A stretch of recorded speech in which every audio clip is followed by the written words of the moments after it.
I was pretty hard on myself as a kid because I knew that I wasn't doing a lot of the normal things that some of my friends were doing.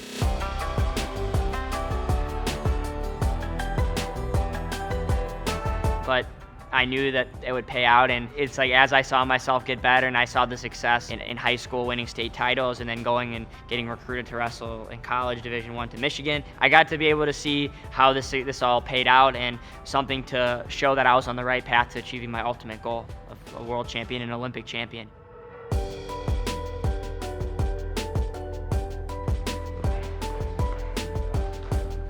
I think effort is the main thing that you have to apply, because I've always learned that it's not about if you win or if you lose, it's how you win or how you lose. So giving that full effort kind of ensures me that I have no regrets when I step off of the mat, because I knew I gave it my all. Preparing for the Olympic Games, probably until the end of the college season of 2022, my final season at Michigan, was probably my hardest year of wrestling in my entire life.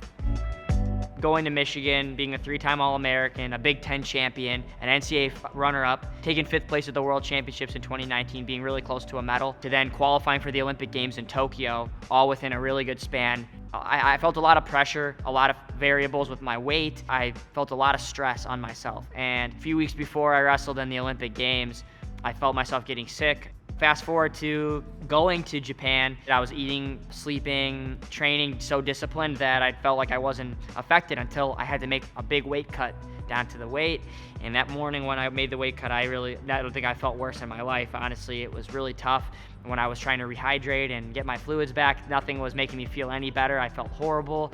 And because I was the #1 seed on the top of the bracket, I was the first match to wrestle. I wrestled in Tokyo against the Japanese guy who was a reigning world champion from 2017. Ended up getting a concussion in the match because of how dehydrated I was. I ended up losing and going to the hospital in my match. Horrible story, horrible day, something that I had dreamt about my whole life being like one of the best moments, ended up being probably the worst moment.